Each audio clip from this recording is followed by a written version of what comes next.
อันนี้เป็นควายเสี่ยมานเพื่อนเนาะเสี่ยวนี่เนาะนี่ควายเสี่ยมานโอ้ควายเสี่ยมานหลายพี่น้องมาแต่เก้าเห็นแต่เที่ยงนี่พี่น้องมาปีนี้เห็นควายเพียบเลยผู้มาหน้าพลได้ปีนี้พาเดียวมาบริเวณทับควายบ้านนาตาลตำบลนาตาลอำเภอเตางอยได้มากับเสี่ยวพาเดียวมาเบิ่งห้อยเขียนของพระลานหินเสือเนาะเสี่ยวเนาะห้อยเสือแต่กลับมาก็เลยมาเอาภาพควายของไทยบ้านนาตาลเลยพระเจ้าอันมงเลี้ยงงูมงเลี้ยงควายกับเจ้ามงนี้ตอนเช้ามากก็สิไปเลี้ยงควายได้ตอนนี้พระเจ้าเพิ่นยังไม่ได้ปล่อยไปอยู่พระเจ้าเพิ่นยังไม่ได้ปล่อยไปได้ควายกับคักก็แทบควายเพิ่นกันอย่างนี้ควายเสี่ยมานบ้านนาตาลนี่แหละคือทับควายข้าเจ้าแล้วนี่อันขี่ควายนี่กัดเป้าไปใส่หน้าใต้ตะคักเนาะเสี่ยวเนาะนี่เอาพุ่นไปใส่หน้าเนี่ยใต้ตะคักขี่ควายหลายแท้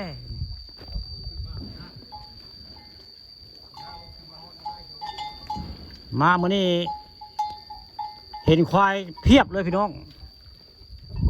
มาแต่เก้านี่เห็นแต่เถียงโอ้ควายนี่เคยย่างมาหาเคียเตอร์ให้ควายกันรอให้พระเจ้าวันปล่อยไปเลี้ยงเพื่อนยังพระเจ้ายังบอกมาปล่อยเพื่อนนี่อันตัวน้อยเพื่อนยังไม่ได้เพิ่มใบล้ามเลยเพิ่นยังไม่ได้ล้ามใบล้ามรุ่นนี้จะพันเนาะเสียซ้ำนี่ประเมินเท่าไหร่นี่ประมาณ5-6,000นี่ประมาณนี้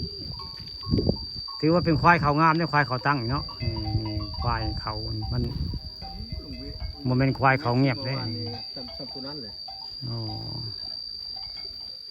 เป็นควายก้อมอันนี้มันโอ้เพิ่งกับคุ้นเฮาเลยเพื่อให้เฮาบายหัวจะได้เฉยนี่เพิ่งกับคุ้นเฮาแล้วควายนี่ก็ได้ควายเสี่ยวเฮาเสือเพิ่นซื้อมาตัวละ400,000พอได้ใหญ่ได้ควายเสียสังวาลมันม่วงโอ้ไม่ว่าหอมสังวาลนะอันนี้เสือมันบ่ถึงว่าเป็นควายใหญ่คือควายสังวาลเลยนี่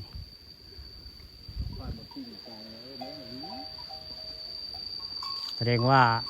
งามเลี้ยงมาแล้วบ่มีแล้วควายน้อยเนาะมีแต่หน้าผลนี่มีแต่หน้าผลแล้วเขาเจ้ามาเลี้ยงอยู่ทับควายบ้านนาตาลละนี่มื้อนี้เสี่ยวพามาเที่ยวทับควายบ้านนาตาลตำบลนาตาลเพิ่นเป็นคนพื้นที่ได้ข้าปานคำผสมเนี่ยเป็นคนบ้านอื่นไว้ง่าย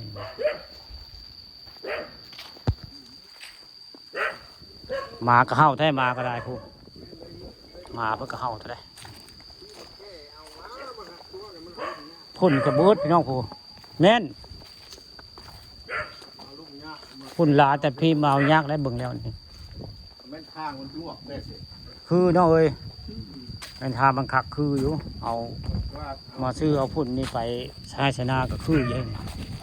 แต่ละงามเนาะเที่ยวนี่นี่กระเบกมุนหมักกระบกกระโป้หมักกระบกเลยไปใส่หน้ารถงามคือเดียว